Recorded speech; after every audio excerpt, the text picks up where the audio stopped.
All right, my friends, welcome. I'm Elizabeth Wood. This is New Earth Conversations. I get to have the most wonderful conversation today with Richard Rudd. And he's one of my favorite master mystics, a master dreamer, a dreamer that shows us what this beautiful universe is all about. A wonderful seer, a man of true heart, and I know that you'll feel as full as I do when you get to hear what he has to say today. Thank you, Richard, for joining me. I'm so pleased. Thank you, Elizabeth. It's lovely to see you again. So, we just kind of started out right beforehand talking about where we're at as a species and this beautiful planet, Gaia. She's uplifting us into a state where we get to have an opportunity to do two things at once: to allow collapse to occur, allow a paradigm shift that starts in our DNA. It starts in her body too. And we can ascend from that. We can allow the collapse. We can ascend into these higher states where then we become more light. That being the mystical goal for our species is to be able to be in all states of light simultaneously. And this transition, we're watching it in the 3D, is the collapse of systems. It's the collapse of our financial system as we know it. Even food, for example, those systems are changing immensely before our eyes, all of which our cultures have been based on. And it's the end of codependency. So then we come into being independent. We get to taste this freedom. We're on the precipice of this, and it's quite tumultuous. So I'd love your insight on to where we're at the moment with this transition. We've just started it really. And what does that look like to you in this moment as you gaze upon our brethren, our brothers and sisters on this planet, and of course, the planet herself? Yeah, well, I think I take a well, I hope I take a grounded view. I think it's important to encompass as many different, like you said, as many different layers and levels as one can, so that you have a truly integrated and balanced view.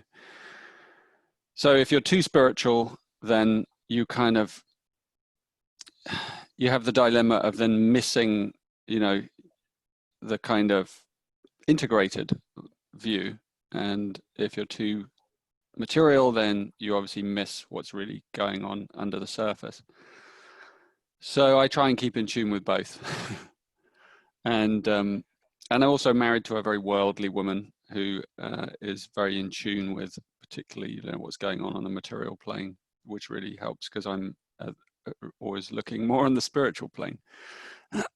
So I think you're absolutely right. We're seeing the very beginning of the sort of crumbling of an old system. And right now it's all quite comfortable, really, for most people. For a lot of people it isn't, of course. And there are countries where things are really beginning to fall apart quicker. Places like Chile and, where things are just not nearly as easy.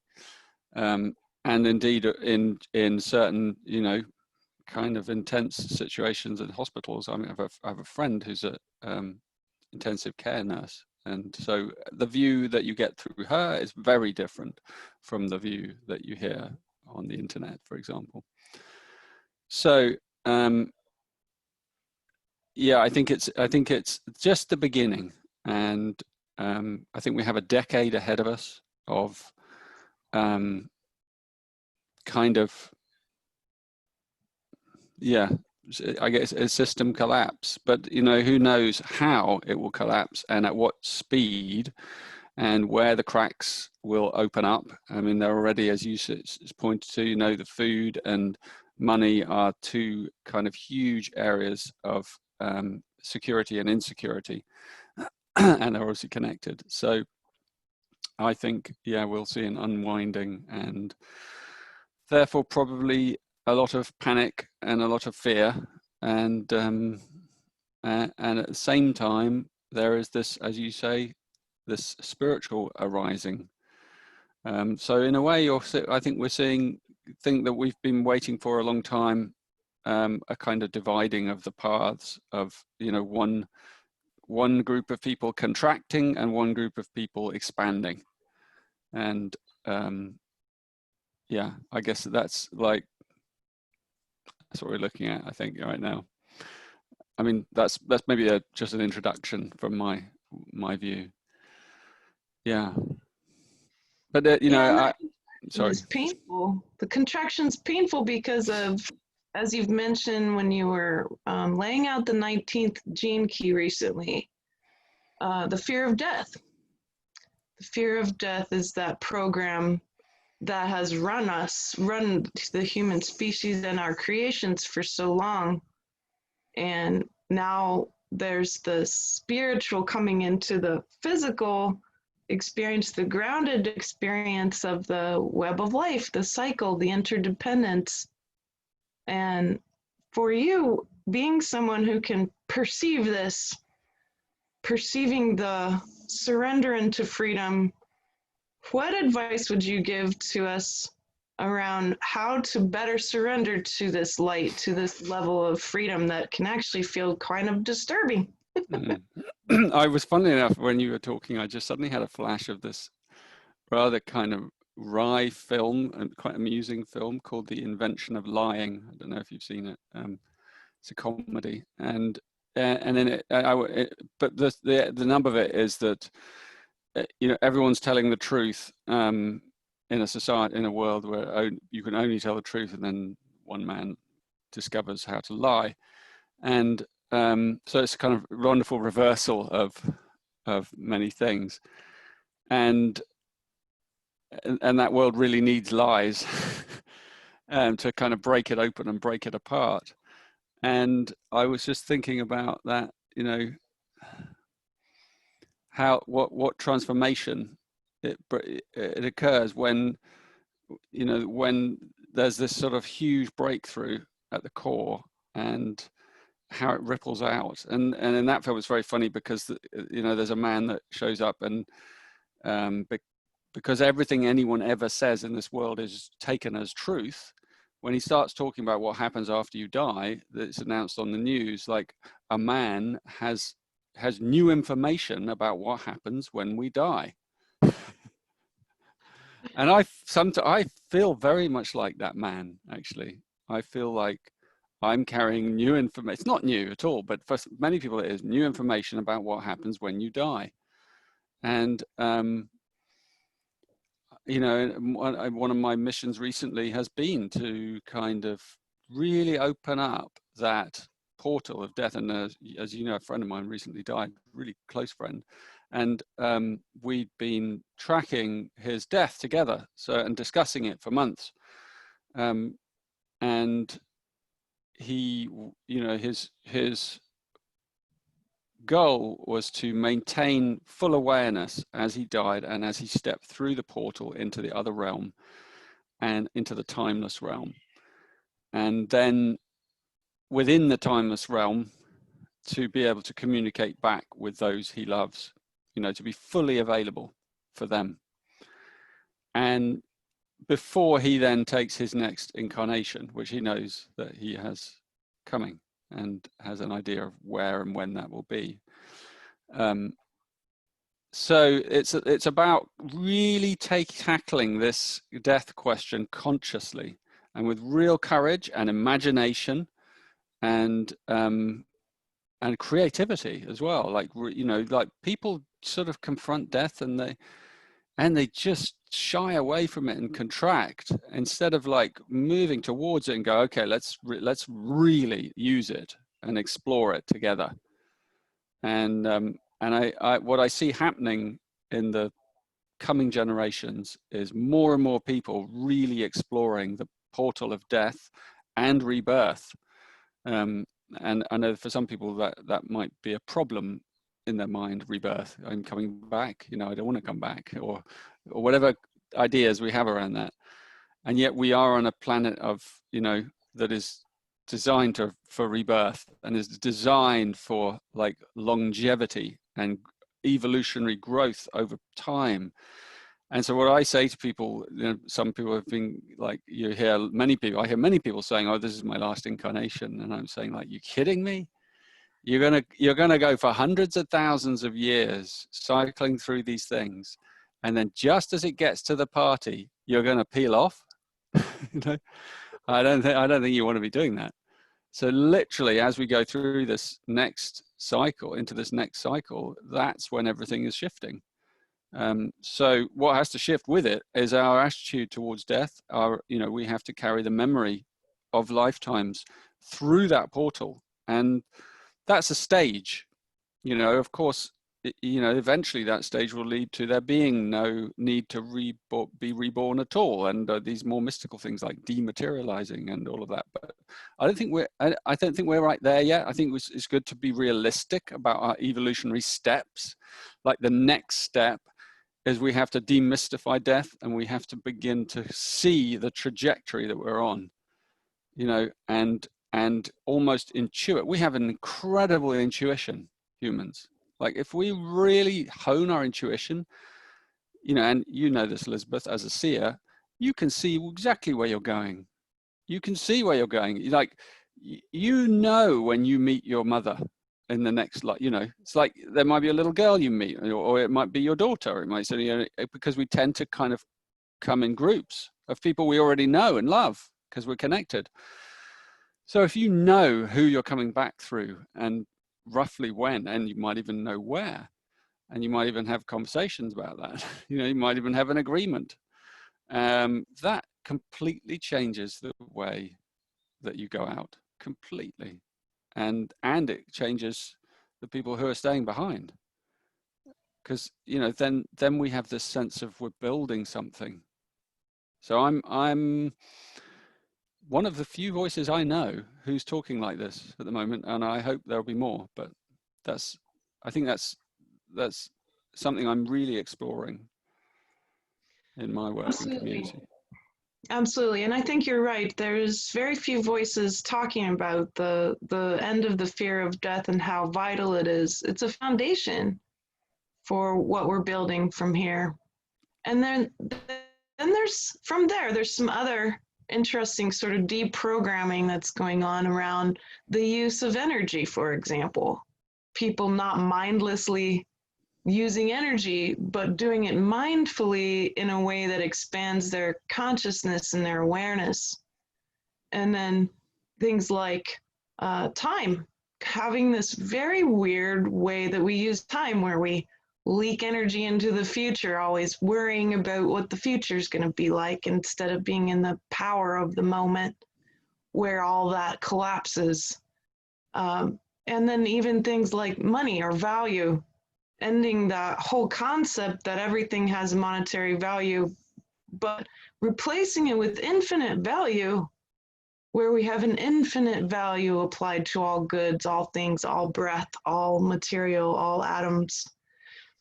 And this is so exciting. It's so beautiful. And there's a lot of work to do. And it starts inside. It starts inside of us. As you've said, it's to go into the navel, to go into the inner core, to find it there. What advice for people who are a bit new to stepping out of these fear of scarcity, fear of death, fear of not having enough money, fear of not having love and touch, all of those? What advice, what practical sort of physical advice, mental advice might you give to someone who's really still in that tightness, in that contraction, as you said? Yeah, I would. Yeah, that's a great question. You know, I would reiterate what I just said about intuition. Like, the intuition is, you know, is a gift. It's such a gift. Everyone has it. It's very accessible. It's something that you cultivate over time. You know, every day, in every hour of every day, you can practice living from intuition. You know, what you eat, when you move, where you move, how you move, what you say. It can all be intuitively kind of guided. And and you can also learn, like when you didn't follow your intuition, it led to this experience. And then, you know, and on a, because we have to make so many decisions, small decisions, big decisions, but learning how to use that intuition is what really gives us a sense of safety, because it's literally the whole deciding within us where it wants to go. And it wants to protect us, and it wants us to take the easiest path, you know, or the path that is, you know, is kind of, well, it is easiest for us. It wants us to take the path where we learn the most, where we grow the most. May not be easy in that way, but it's like, what is the most fulfilling path and choices? So that's one thing I'd say that everyone can do. And the other thing is something I call magical thinking, which is opening up your mind to, you know, like to think, to dream outside of your normal kind of realm and world. And you know, as you probably know, I kind of have a technique. I call it, this has got a little book here, my book, The Art of Contemplation, little book. And in this book, I describe this technique that everyone can do, which is about, you know, taking time in every day, pausing, and in those pauses to allow anything that it feels unresolved in you, or something that you have a question about, just to sort of sit in that space. So you almost create a space, and you don't try and work out the problem. You just allow the problem some space around itself, just to be. If it's a problem, a challenge, it could be something beautiful that you're thinking of as well, that you're contemplating. It doesn't have to be a problem, but you give it the space, and then it starts to kind of really clarify itself. And this isn't instant. You don't just sit and close your eyes, and I mean, that might be part of it. It's just, you hold it in your consciousness, and then you kind of stay with it over days, even, and weeks, and then it starts to bubble up, and sooner or later something or someone triggers a response that then creates an insight in you, and that insight opens you up from the inside out around, you know, in terms of your relationship to that problem. So it might be something like, you know, what am I going to do about my child who's behaving like this? Or it might be like, I don't know how to kind of, I'm running out of money, I don't know what to do. Something really practical and serious. Like, you take that problem and you really contemplate it. That doesn't mean you like furrow your brow. You just say, okay, I'm going to spend time with this. And you create this space, and there are many spaces that appear in each day. You know, like they can be short spaces, they can be long spaces. They're just pauses, and in those pauses, that you drop that problem in a way, that challenge, that question, and you just kind of allow it to bob there inside you. And that's all you have to do, actually, because your unconscious goes to work on it. But you have to be consistent. So you have to be like, this is my thing this week. I am thinking about how to make more money, or how to resolve this problem of money. And you keep on doing it, all right? And you might take a month if it's a big thing like that. But then slowly, because you're holding it in your awareness, life starts to kind of give you cues, and your intuition starts to kind of go, ooh, I could do that. Or someone says something, you're like, wow, I hadn't thought of that. And it's just putting your attention and your awareness on it. There's, you know, I say in the beginning of my book, there is no problem that cannot be resolved by the art of contemplation. No problem, nothing. There's anything in your life that you have a question about. If you have any question about anything, the art of contemplation will answer it. But it takes a little time. And so, you know, if people are interested, they can read my book, and it's very easy to sort of understand. But that's the essence of it. And it really, it brings you into the kind of, it sort of gives you this sense of, I can do anything. You know, there's nothing that I can't do. There's nothing I can't resolve with this art, with this skill. And it's a fundamental, easy skill. because it's more about surrender than anything else. But it requires a little bit of discipline, self-discipline, but not too much. It's not like meditation where you have to sit and and really kind of focus. It's a little bit looser. So that's a really powerful thing, because it enables you to find the true path in your true path in life, and it does enable you, to just to resolve things inside yourself. And I think there's nothing more powerful than that. Doesn't mean you can't go to someone great like you, Elizabeth, and ask for guidance, but ultimately, if you can help someone else find their own inner guidance system and really get it functioning well, then that person will always feel safe no matter what happens in the outside world. So that's what I would steer people towards, that kind of self-empowerment. Oh, I love it. I love it. I think empowerment is so important, and it cultivates a sense of trust in the self that leads to, very gently, trust in the universe, trust in source, trust in Gaia. And then there's that sense of oneness in that trust, and then the end of the contraction.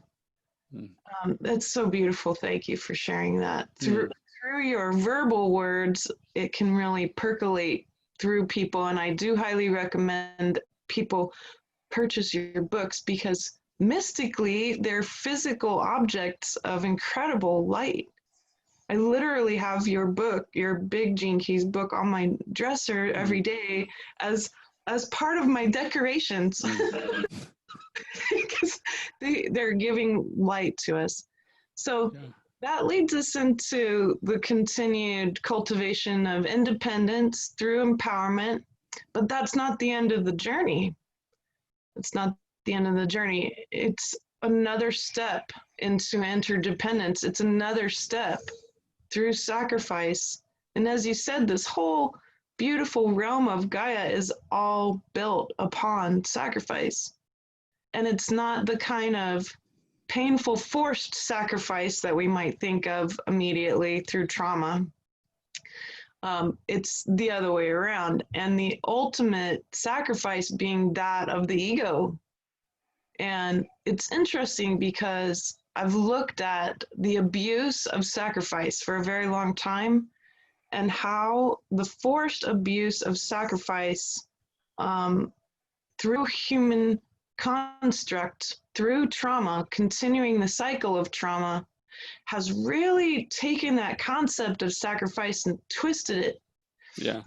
And that's where all the pain around even the word sacrifice comes from. It's lineage-based pain in the DNA from the lineage, saying we've been forced to sacrifice, and then power being built upon everything that you can think of being forced to sacrifice, human sacrifice even. And that's a lot of power. A lot of our constructs are built upon those sacrifices. Here's the opposite. The sacrifice, the ultimate sacrifice, being that of the ego, being that of the self into selflessness. Would you speak to what the truth of real sacrifice based in light, based from the inside out instead of the outside, creating more power? In this case, we're revealing more light, revealing more oneness through this version of sacrifice that is the true version. Would you speak to that true version of sacrifice for us? Sure. I think it's what we're really sacrificing is what I call the shadow. In my work, the Gene Keys, I lay it out in 3 levels called the shadow, and then the gift, and then the top is the siddhi. It's not really top, but that's the way our language works. And so the kind of compost at the bottom, the soil, is the shadow, and the shadow are our victim patterns. The belief that we're not in control, or the belief that we are, we can be manipulated, the belief that I can be hurt by another. Of course you can be, but like that's still a core beneath the belief that beliefs that where one gives away one's power. Fear-based thinking, you know, and that's the shadow, and that's relatively normal for our planet to think like that. And then the gift is what kind of emerges as we learn to sacrifice the shadow, you know, and on the you know, and it's really, you know, we have to kind of surrender the part of us that is addicted to that way of thinking, because everyone else is doing it, you know. So like, well, you know, if you don't give me that thing over there, I'm not going to give you this thing over here. That's like the way that kind of shadow mind thinks. So, and you know, the sacrifice might be like, okay, you're not going to give me that thing, I'm going to give you this anyway. You know, that is alchemy, you know, because you've sacrificed your position, your opinion, or the illusion of your opinion. You know, you've kind of you haven't really given away your opinion. You've been willing to, for the sake of the other, for the sake of something, for a transformation, you've been willing to yield. And it doesn't mean you kind of yield your power. It's about kind of doing a bit of Aikido. You know, Aikido is when you take the other person's energy and then you kind of transform it and give it back to them without it kind of damaging you. And so that's what we mean by sacrifice, really. It's to kind of take the risk of not engaging with the shadow. So someone, you know, kind of does you an injustice or a betrayal or something. The ultimate sacrifice is actually to forgive them. You know, you forgive yourself, you forgive them. And you might be honest with them. You might say that was really shit. Yeah, you know, and but ultimately you're going to say, but you know, it's okay, I'll let you off. Or it's just like, I let it go. You know, you don't have to pay me that money back. You know, it's like, I don't want. So it's like, it's a way of thinking. It's a new way of thinking. It's a new way of being. You can apply it to everything in life. It is a reversal of the way that the shadow logical mind thinks. You know, so you have, it's quite a lot of breakthroughs in your behavior that it involves, but it's magical, because you're sort of opening up the quantum field of what's possible, and you're not engaging anymore with that addictive loop of behavior patterns, of thought patterns that get reciprocated between, particularly I'm talking about in relationships with others, but it's also inside ourselves, you know, because, you know, let's say you're having a bad day and you're in a bad mood, and and you get into a bit of a loop with your bad mood. You know, it's like, are you going to continue with that bad mood? This is why the art of contemplation is good, because every now and again you hit a pause. You're like, I'm just going to have a pause for 5 minutes now, because this mood is not working for me or anyone else in my environment. So you just take the pause, you breathe, you give it some space, and in that space, perhaps a little shift changes. Just enough awareness for you to change the pattern. And it doesn't, you know, you're not changing your whole mood, because that's a difficult thing to do if it's chemical. But by changing the frame and having that little bit of space, it creates a kind of pause in the behavior, in the loop. You know, so what it means is that awareness comes into that. And then with that awareness maybe comes a higher view, and maybe that's what shifts the chemistry in your body. But we need these kind of breaks in the pattern. And so the sacrifice is when we actually surrender and create some space to see our behavior, and then we shift it to another level. I shouldn't say we don't even shift it, it shifts by having space, by us being generous to ourselves and being gentle with ourselves. That's a real key. So many people I know are just not gentle on themselves. You know, we are the hardest on ourselves of anyone. So we have to learn to be gentle on ourselves, and that's part of a sacrifice as well. You know, so sacrifice is not this kind of really heavy, hard thing that everyone thinks it is. As you said, it's actually the opposite. It's super easy. but we've never really thought to take the easy path in life. And the easy path starts with you being easy on yourself. And the moment you can do that, you begin to be easy on others, and then your life softens and becomes easier. You know, that's not rocket science. Yeah, that's not, it's alchemy, it's truth. And you're right, we have trauma, and the trauma doesn't want us to be easy on ourselves. So we have to change that. Mm-hmm. Yeah, I see that in sessions with people. I see that that is I call it the trash bags that fill the house. And there's trauma ping pong that happens between people or in relationship, really with anyone and anything. And this trauma ping pong where people are speaking through distortion of their trauma, and they don't even remember or realize in that awareness to be the soul speaking through is less distorted, and that to end the distortion, to end the ping pong, you contemplate, you give it space, you allow it. It's that sacred presence, and sacred presence answers all things, it unravels all things. One of the things I like to talk about regarding trauma is that it's consciousness under pressure. Consciousness under pressure, and that all of it's made of light, even the shadow especially, and that's the act of mysticism, is to go into the shadow, reveal it without interacting with it by allowing it to overtake us or distort what we're intending. But the act of going in to know it and saying, hey, I am afraid. Where is this fear in my body? Let me be afraid. It reveals it, it allows it to unfold so that it's no longer under pressure, and then it doesn't have the power over us anymore. Then we know it, and it's the road that takes you higher. It gives you more space in the embodiment to say, okay, this trash bag, whether it's mine or my lineage's, this trash bag, there's nothing wrong with this. There is only learning here. I want to reveal it. What is it really made of? It's made of light, and then it expands. It makes room for more light.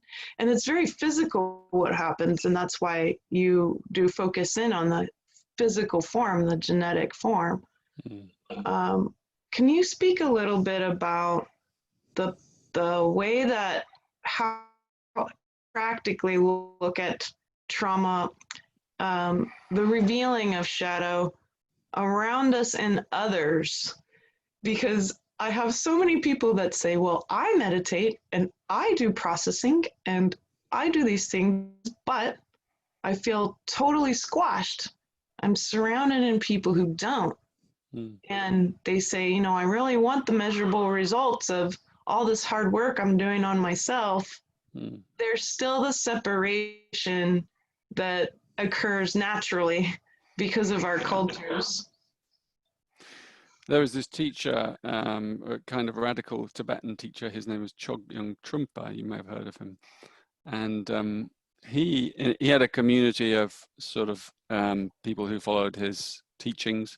He was a controversial figure, a very, very wise controversial figure. And one of the things that that happened is that there was, he went away from his community to a retreat, I think, to do a silent retreat, and then he came back 6 months later or something. And there was this one woman in his organization who wound everyone up all the time and just cost a huge amount of energy and time and issues of like everything she did. It caused like a thing with everyone.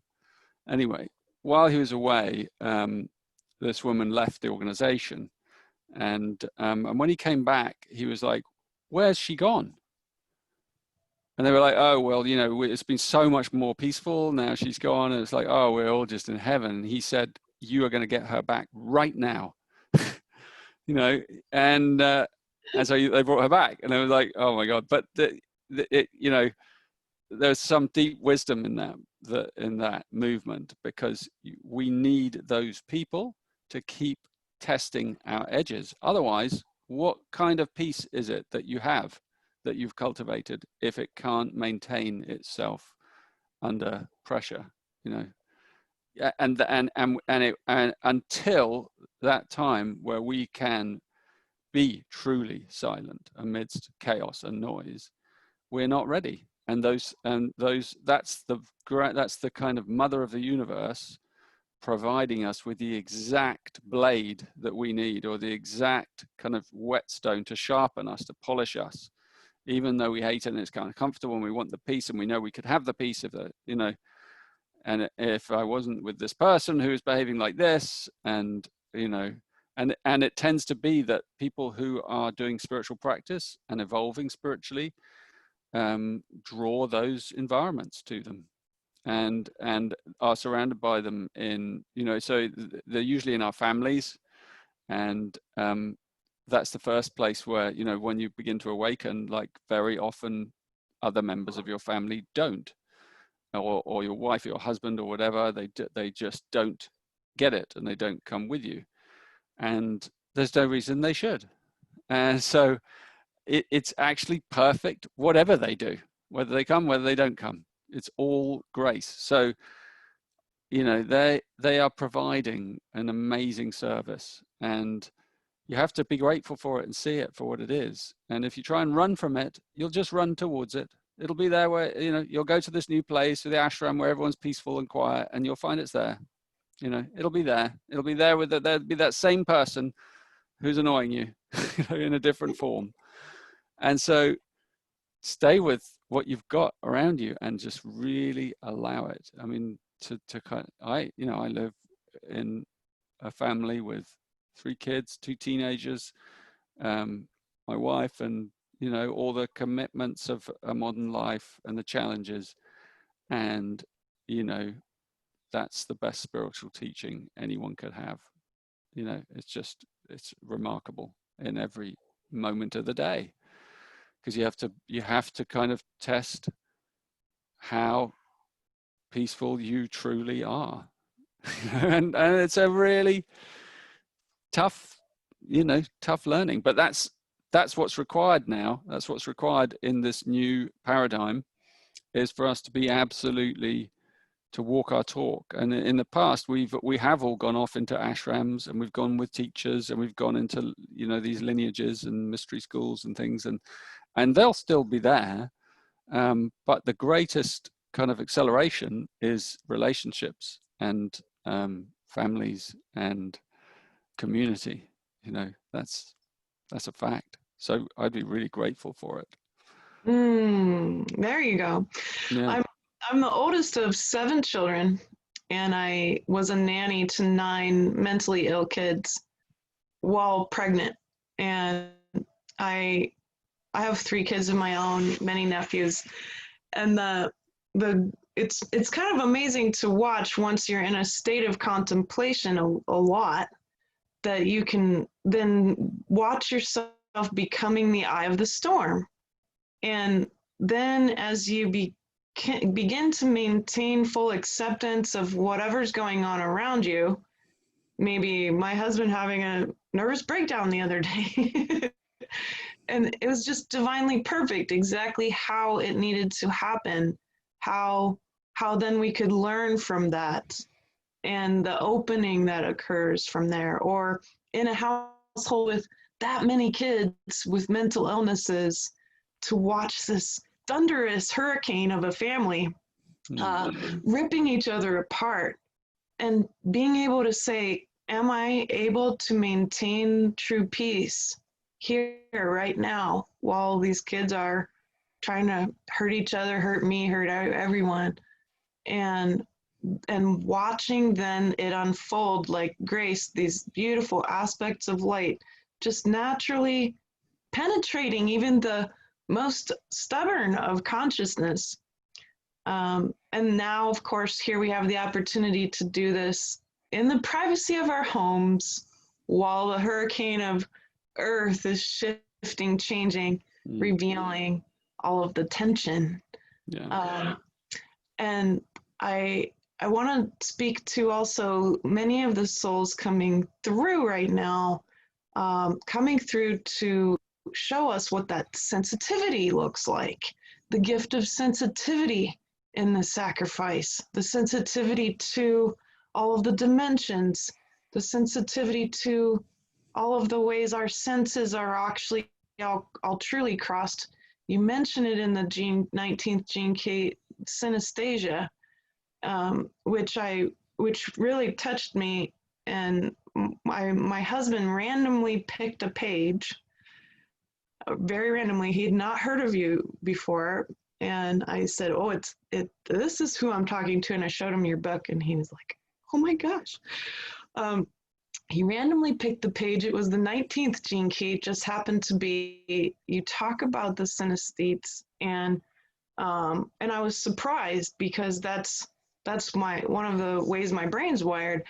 I was also surprised to see the mention of the animal whispers, the ones who can speak with the animals and the plants and the bugs and the fungus and all of the above. These are talents that all humans have, and they're something that I'm watching come online more and more as Gaia shifts. It's shifting up like this warm bath coming up, slowly taking us over. And I'm reminding people, hey, look, it's hit the feminine power center of the root. Worthlessness of the feminine has been addressed big time for all of the ladies in the feminine bodies. And then the men, it's hit the heart now. And, that's why my husband had a breakdown the other day. He needed his heart to be fully open. And then it's going to hit our voice. It's coming to the voice now, speaking truth, speaking purity, speaking about the truth of death. And then it'll be hitting the rest of the senses. It's going to occur here. We're going to experience one mind. Could you help us prepare for that? What ideas would you give to us who, some of us are capable of the one mind already, and I'm so excited to see what will happen to my third eye as this occurs. But I had seen it sort of as a future vision of one mind, one heart, one body, which you talk about in depth. What can we do to prepare for these transformations that are happening to us from the network of Gaia, especially when it comes to the mind? Well, before I go into the mind, I want to just anchor it, because for the most important preparation is to be embodied, is to be in our body, and is to be in a healthy body, and to eat healthily, and to have good rhythms in our life, and to have good sleep and all those things where you're not living off anxiety, so those are fundamental requirements for higher spiritual integration. And there are many people that don't, that go into those higher states without that kind of basis, and that can be dangerous, and you can fry your circuits, and you can increase your anxiety level, to a really difficult pitch where it's hard to come back from, the raising of the Kundalini too early, that kind of thing. So the most important thing, was why I stress the teaching of the belly.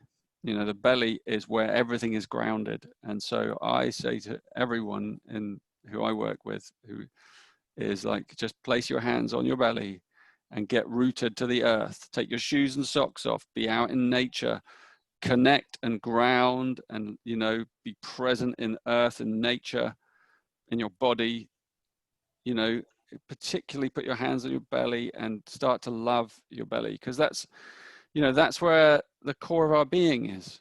And many people are really uncomfortable with that area of the body. So in a way, that I've always had this intuition strongly that actually if you only did that, it would be enough to take you all the way to the oneness. So in other words, if you only were to be grounding in your belly, like the indigenous people, for example, of the world. I'm generalizing, but like those people have traditionally been very rooted to the earth and in their bodies, and kind of aware, and eat well, and and kind of live simply. And those are, and live in tune with the earth's rhythms, you know, rather than, if you're up all night on your internet kind of till 2 in the morning and then you go to sleep, it's like those cycles are not, they're in the long, it's okay once in a while, but over time, those cycles kind of going to damage your system. And also, by the way, teenagers seem to have a lot more kind of capacity and almost need to kind of blow those circuits, you know, so don't come down too hard on them. But if you're older and you're kind of more mature, then, you know, those are things that are not so great. Like, so that's, I say that all that just kind of my safety talk, like to really prepare your body and to be in it. And yeah, I would not do any I would not recommend anyone do any spiritual practice unless if they feel any anxiety, you know, so that's the first thing to deal with, you know, deal with the basic kind of tremors that the body sometimes has. And that's all done through, you know, physical things and, you know, health and deep, good breathing practice, you know, and yeah, maybe you need some help with the trauma in your body. And that's a journey. Like many of us are on that journey. And after a while of being on that journey, your body starts to relax and clear itself. And then you become ready for these higher practices. And then that kind of magical thinking realm can really open up naturally inside you. And it's almost like that intuition I mentioned at the beginning is a pathway. You know, in fact, the shamans, they talk about the, you know, the tree of life that goes from the underworld, the unconscious, up the middle world to the upper world of the superconscious, you know. So, and that's really what I'm talking about. Like if the unconscious isn't kind of clear, you know, if you've got a lot of demons still unprocessed, if you have kind of secrets that you're holding on to, that you know, those will all come against you. You know, you need to be clear, clean, truthful, honest, open, and deal with yourself and gentle with yourself. And so that you have this channel running through your being that's clear, so that you can move between the realms, you know, and the energy won't get stuck somewhere where there's a shadow. So, and it doesn't mean you know, we don't have to like kind of be super clean, but we have to be willing always to kind of own our own stuff. And then, yeah, that channel of the intuition where the light passes gets broader and broader, you know, because there's more, you're using it more and more. And then that magical thinking opens up, and it starts to, it's actually the closest way I can describe it is you start to remember. You start to remember your higher being. You start to remember your soul. You start to remember the field of light. You start to remember what you really are. You start to remember yourself outside of the form, because you're expanding. And it is a memory, a series of memories. You know what I mean by memory? Because memory, you know, like, you know, if you're sitting chatting to an old friend and they say, do you remember that time when we went down to the river and you did that, and you're like, oh yeah, wasn't that great? That feeling of, yeah, that feeling is beyond doubt. You know that happened, your body knows it, you remember it, it's stored in your body as a memory. You could always almost bring back the smells and the feelings, and you know, and that memory is beyond kind of hope. It's beyond beyond almost certainty. You know, it's like it is truth, right? And so when we begin to ascend and open, that's what happens. The memories come back to us of what we are, and then they come back in layers, because it's a lot to integrate, right? Do you have to integrate stuff that's like mind-blowing? You're like, you know, that it just, I don't know, like an insight I had recently that was just, I don't know, like I was just thinking about the Deva realm, you know, the Devas, like the plant realms that have this subtle realm. And I was thinking, just contemplating how people, how these great works of art, like the Lord of the Rings, right, that describes this Deva realm, and the, you know, the fantasy realms. And it came to me that those, you know, when they have the ring of truth to them, those like that trilogy by Tolkien, you know, there's just as much kind of reality in that as anything. Like that may actually be the biography of some epoch of another parallel dimension, because what I know is there's nothing new under the sun. You know, everything already exists. So when someone writes a book like that, it already exists. There's truth coming through. And so what we even consider fantasy is reality in another realm, you know, because there's all these parallel dimensions that we have to kind of ascend through, and we have to integrate each one as we go. And it's a lot for the mind. So, but the universal spirit is very compassionate, you know, and our contemplation allows us time to digest and explore it layer by layer as we kind of ascend. And also we have to resolve paradoxes, you know, like how can I be a human and have like one of the great paradoxes I've been working with as a mystic is the teachings that come from the East and the teachings that come from the West. The teachings that come from the East are all about the sort of primal nothingness, you know, the unity consciousness. They really focus on the unity consciousness, you know, like becoming one, surrendering yourself into the universal spirit, the non-dual spirit of simplicity, where the ego is nothing and is kind of seen as an illusion, and then we are just one with all that is, right? And everything else is an illusion. Everything, you know, your individuality, all of it. It's like there's no more. And that's kind of a very big dominant spiritual lineage thing that has a big following in the world, and some really sort of mature teachers even alive today. And then the Western view, I call it is more Western. It's like more the initiatic view, which is more about, you know, the quantum realms, and it's more based on individuality. And so one of the things I've kind of been playing with is this notion of what I call a post-ego individuality, you know, the soul, you know, and how can we be everything, and yet how can we also be a something within the everything, you know, because each one of us is a something that is eternal within the everything. And that something has its uniqueness, and it's had all this story of all these incarnations and maybe all these universes it's lived in, and it's kept this thread, and that is not something that you can lose. But the Eastern way is like, no, anything is an illusion, but that you have to integrate those. So you have to have God, and then you have to be a God within God. Do you know what I mean? So you're one of God's eyes, or one of God's, you know, children, if you could put it like that, you know.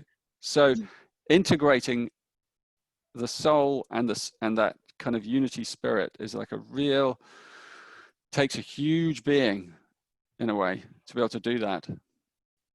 And your mind has to kind of go through all these, it has to filter all the belief systems, even the ones that are spoken by people who are very enlightened. Some, you know, many of them, especially now, I think they have to be challenged, you know, and opened. Not that there's not truth in them, but they have to be expanded now to contain more. So I'm going on, but it's like, I just have this feeling that there was a discomfort in me for years, that there was this sense that once you get awakened, that's the end. You know, it's like there's nothing beyond unity. Well, I'm like, well, there was a part of me that always thought, well, what do you mean it's the end? I don't want it to end. I'm an adventurer. Are you kidding? I want to, you know, I don't want to end. And so, but it wasn't that wasn't fear speaking. It was like my indomitable spirit of lover of life and consciousness. Like, I don't want, you know, that feels like, that to me, that would feel like a kind of, I don't know, like one of those, like a really great play that kind of ends in a bit of a sort of anticlimax. You're like, oh, well, you know, where's the fun in that? I want to know what the link is to the next part, you know, part 2 and part 3. I don't want it to end here. And so I feel like all those impulses that are inside us have to be listened to. And so I'm really exploring that edge in that we need a new spirituality. We need a new spiritual paradigm for the new human that's coming. And it's much more generous, and it is eternal. We are eternal beings, and that means there's no end to our adventuring. Otherwise we wouldn't be eternal, So, and at the other side, what the Eastern mystics are saying is also true. There kind of is an end, and it's all ended before it's even begun. So the paradox of those two actually can live inside you, but it's beyond the mind. It's truth that's requires expanded consciousness. Anyway, so I went off on a bit of a journey there, but hopefully I love that you followed talked me. about that. Oh, I did. Thank you for this journey. It's precious. I didn't used to believe in reincarnation or rebirth at all. I was a very academic, Western trained anthropologist, which is like one of the weirdest sciences you can be in because you're trying to be objective while studying what you are. Yeah. Another paradox. Yeah. And then I started to really work on my trauma. And as I really worked on moving the consciousness under pressure, the reactions, the triggers, showing me the trash bags of trauma, showing me the lineage of trauma. And as I moved that out of the way, one bag at a time, maybe 10, maybe 100, I began to remember. And then I remembered that I have lived many lifetimes. Of course. And it scared the crap as a scientist. And I'm like, oh boy, I'm stuck because I've been in school for 10 years and I can't just show up and bring this all together. So I had to go find him. I happened to end up working for a mystic. I wouldn't say she began as my teacher. She began as my boss. And in that revealing of the truth of memory, I started to see more and more of how I had created so much of my own problems. I'd created all my own karma and all my own punishments, and how wonderfully perfect it was. The way everything works, how it brought evolution and learning to the point where I could be very young and still be able to access it. And then be able to, of course, do the even better act of sharing it. And to be someone who is cultivating equality and equanimity between everyone, bringing the science and the spiritual together. And that now I keep telling everyone, look, you might have had gurus and teachers that you felt damaged by or jaded by. You might have had gurus or teachers who lifted you up and elevated you. Nonetheless, now we all have to learn. We are all teachers and students. This is the new paradigm of spiritual thinking. There is not going to be any more power over. It is empowerment. It is co-creation as creator beings. And it's easy to say it. It's easy to say it. It's harder to do it. It's harder to do it, especially when you might have someone in their worthlessness show up and say, you're my last chance to get help or to heal. And it's easy to come up with a savior complex and say, sure, I'm going to help you. I'll fix you. I'll save you. And I said, no, it's over. That's part of the big paradigm shift. It's over. It's over. It is now the age of empowerment. So now it is, no, my friend, you'll save yourself. You will save yourself, and then you'll do it for others. You'll help them save themselves too. And that's what I'm seeing now. I keep telling everybody the ancient books, they're wonderful, but they were always meant to be built upon. The imprints of our teachers are meant to be stood upon to get higher. Mm. And I think that your work really is part of how that path gets to unfold for us, the true path of empowerment and sacrifice. So your journey that you just took us on, from the practical, get healthy, get in your body first. Do not practice with anxiety. I have never heard that, Richard. Really? I've never heard that. It's Don't practice ABCs. in anxiety. It is. It's so straightforward, and it's amazing how much damage, say, for example, I've created for myself by continuing to try to practice things like really deep meditation while in a fight or flight mode.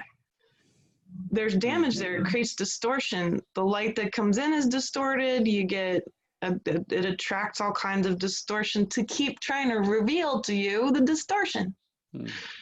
So thank you for that. It helps open this up for me, someone who tends to be up here and not in this beautiful body as much. So last question for you. And this is a hard one because I have a trillion. I perceive your light, your energy as flowing. It's very much like water. It's like the stream behind me in my painting. It's gonna find its way to the ocean, and no matter what rock comes in, you move into the rock. You become the rock and then move around it. And the great grand memory, for example, of water, all water has memory. And that memory then is, we're going into the oneness of memory, the ocean of memory. And I think people can really feel it. They can experience your light as this flowing that moves through them. I know I do. And it shows me immediately, oh, wow, I have these different aspects of shadow that I couldn't see before. So when we're around people like you, by just being in presence, we get to see more revealing. What last pieces would you tell people about what is being revealed to them right now? How, through intuition, how can they really take advantage of this revealing? By being in their body, by changing their habits to match that of nature, by loving the gut mind, the deep gut mind that is constantly speaking to us from Gaia. What other things might you add to the people who are going to experience a revealing in themselves by listening to you today? I think I'd just like to offer a kind of reassurance, actually, a deep reassurance from my center to everyone. It's like you were saying about rebirth and reincarnation. Like, if you ask yourself the question, about the divine or this world, presumably people who are listening to this have some kind of impulse inside them already, and like if there is a kind of big creative force and it's like created all this amazing, it's just spontaneously here, all of this, one life. Do we get one life? If you say one life and then eternal life, like I'm my mind is boggled. I'm like, that's just really tight. That's like, there's no generosity in that. That doesn't sound like life to me. So I think, what I do is I always ask, like, what really sounds like life, and I know when I've touched the deepest core of being, I have always found it to be infinitely generous, infinitely compassionate, infinitely gentle, infinitely forgiving, and infinitely creative. And so if all those things, if you can embrace all those things, then you can be a completely happy human being.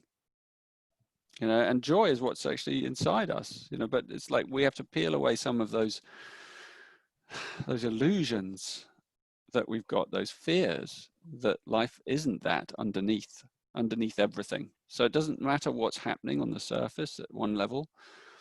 My reassurance is that underneath everything, that's what is really there. You know, that we live in a universe that is, you know, is holding us. So like it's like a friend of mine was recently saying, you know, he was sort of saying, well, I feel like the universe is neutral, right? And I was like, okay, I think a neutral universe wouldn't have kind of gone anywhere.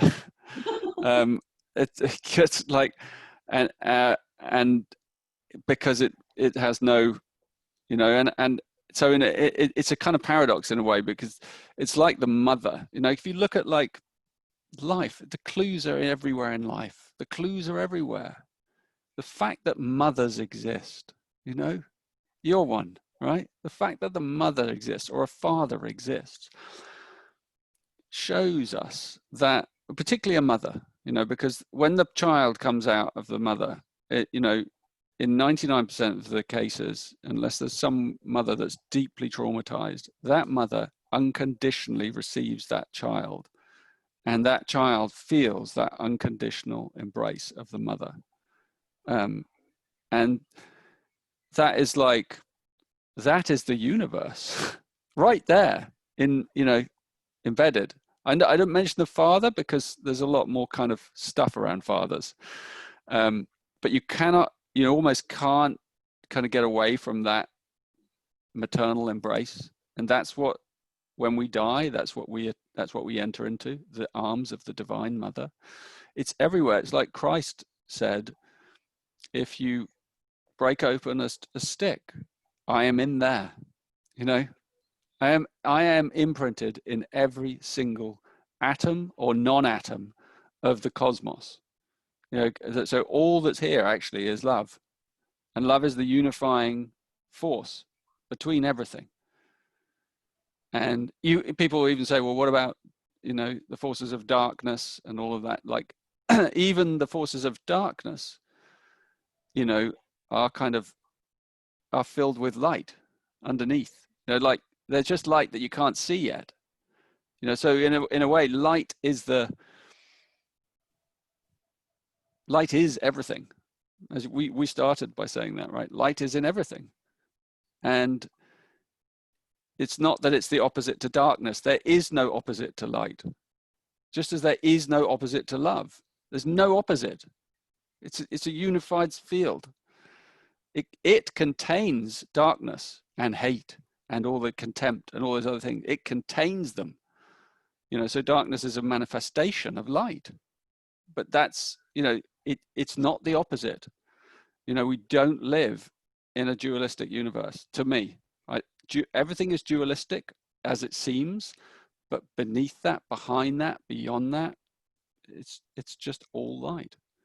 And I don't mean physical light, obviously, and I use the word in the most mystical way possible.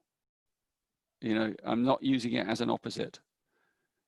It contains good and evil, you know, but ultimately that's what we come back to. We come back to a loving presence that has been beneath everything, underneath everything, you know, so that even in the chaos that's to come for us as a species and as a planet, as you said at the beginning, there's chaos coming. Underneath all of it is an impulse towards love. And wherever we fall, you know, onto the ground, onto the earth, the mother will hold us and she will catch us.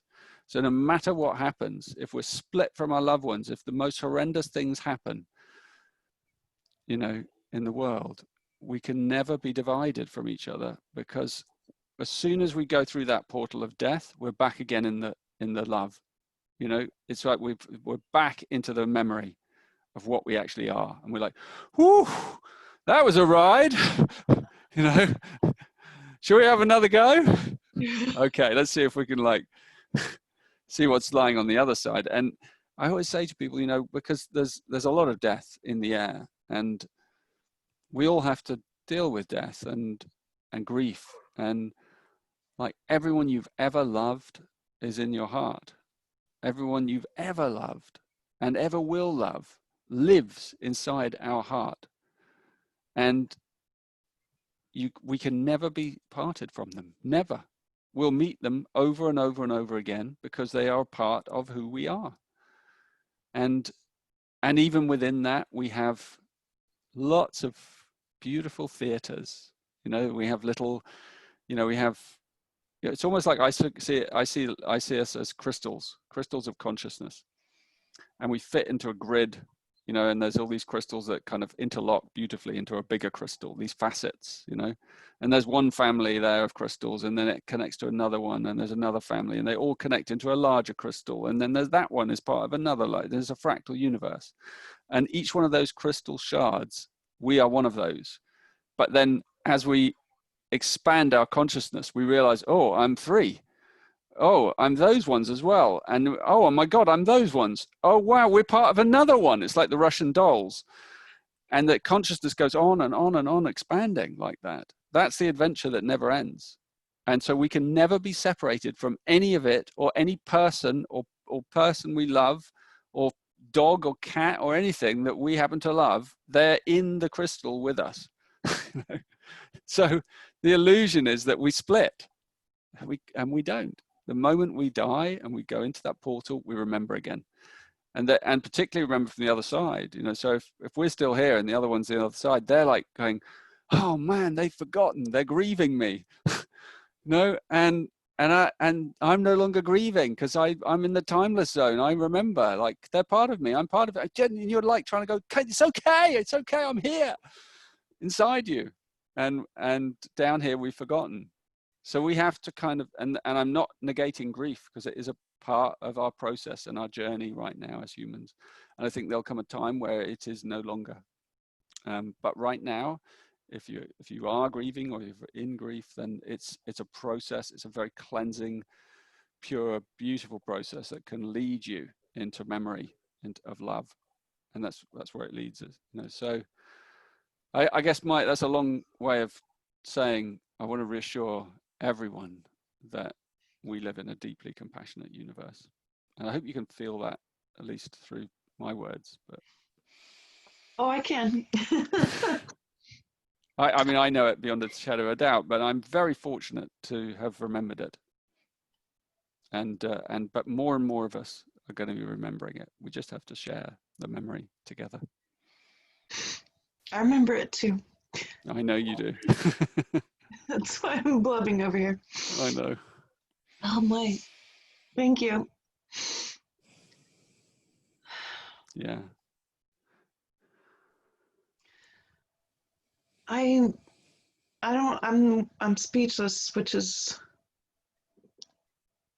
I just thank you so much for sharing this with us today in this beautiful way, and just being yourself. You're so friendly and gentle and kind. And I told my friends that I was nervous to talk to you. And they're like, "Oh, you're so silly." But the nervousness is joy. It's recognition, and it's me seeing myself and also you seeing yourself, and then this truth. We're children, you know. That's what we are. We're children. Eternal children. So we don't need to be children aren't usually nervous with each other. I mean, it's natural, or if they are, they soon get over it, you know, like they're a bit awkward in the beginning, like, who's this one, and then within 5 minutes they're like playing as if they've known each other forever, you know. So it is with us. Exactly. Well, and to see you now after 2 years, we talked 2 years ago, and to actually get to see you this time, and how much has changed, how you've changed, how I've changed, and we have, and it's incredible, it's exponential, and the presence of the mother is the thing that's allowing the transformation that's occurring on our planet. Just being present, and she's been behind this curtain, you know, the back curtain of a theater, running the show, and now she's come out to the front, and it's the light shining on her, and just her presence. I feel it. It's just it's creating this ascension and collapse. And I started crying when you said, and even if you fall, she's there to catch you. And I feel that. Thank you. So true. And what you say is so true. It is all now about the mother. You know, it's her time. You know, it's the time of the feminine. And that, I don't mean that only women, you know, because the feminine is as much in men as anything. But it is the time of the feminine now. And that means that everything gets resolved, you know, because the feminine comes and everything gets resolved. You know, that's what the feminine does. It's the holistic part of the Trinity. You know, it's the thing that just ties and unifies everything. It's a thing. It's not a thing. But it kind of is a principle, you know. So yeah, we're moving towards resolution and wholeness because that's what the mother brings. Mm-hmm. She's called us back for dinner. Yeah, exactly. Come on, kids. Yeah, exactly. Well, I hear the call. I hear it through you. And thank you for sharing this time with us today, Richard. It's a pleasure.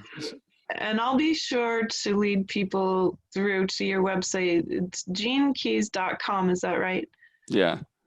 Yeah. And we're, you know, I'd say like we're a really kind of big, growing global community of kids, of immortal kids playing with immortal truths and getting to know each other and exploring some amazing teachings that are transformative, and they keep coming as well. It's like it's a box of toys that we're just opening up together and sharing them, and so everyone is welcome. And there's a huge amount of free material. It's not like a big business thing, you know. Obviously we're running it as business, but it's like there's a lot of free stuff there for, you know. And my YouTube channel is like, I'm always doing stuff, you know. So I highly recommend that. It's really beautiful, and especially to listen to the last equinox journey you did. Really leads people to that future that we're pulling into. In fact, maybe if you can give people a link to that, that would be a really good place for people to start, because it's just a nice recording, isn't it? It's a meditation with music, and it's powerful. Yes, you're so good at taking us on journeys. It's your act of mystical dreaming, and it's a very powerful thing for people to experience. And my Golden Path program is also that. It's a journey that you take, you know. It's in 3 parts: purpose, relationship, purpose, love, and then prosperity. And it takes you on a wonderful journey. It has some incredible meditations. I don't know if you've even done the new ones, Elizabeth. You probably haven't. No, I haven't. And we now do it as a deep dive. I call it a deep dive, which is a journey in company. And so we have them run. There's a new one starting soon, and so you can do it with a group globally over 4 months. The first part, and it's really nice because you just get to meet fantastic people living in amazing situations in places of the world that you'd never normally, you know, necessarily connect with. And I mean, friendships are made, and, you know, synchronicities occur, and it's so rich, the internet, you know, in terms of having us bringing our fractal together, you know. So Gene Keys is a great place to meet, you know, like-minded journeyers. Thank you. And yes, just saw the email coming out about all the amazing programs you're preparing for people, so we can have both the physical internet and the spiritual internet working together, and without it being paradoxical in this case. Yeah, exactly. Support each other in new technology. Exactly. Oh, that's great. Thank you so much, Richard. Bless you. Namaste to your beautiful soul and all the souls who will learn from this and listen to this in posterity. And I bless all of you. Thank you for listening. Thank you for being here with Richard And again, thank you, Richard, to your beautiful soul. I so Mm. appreciate you. You too, Elizabeth. You are an epic, amazing woman.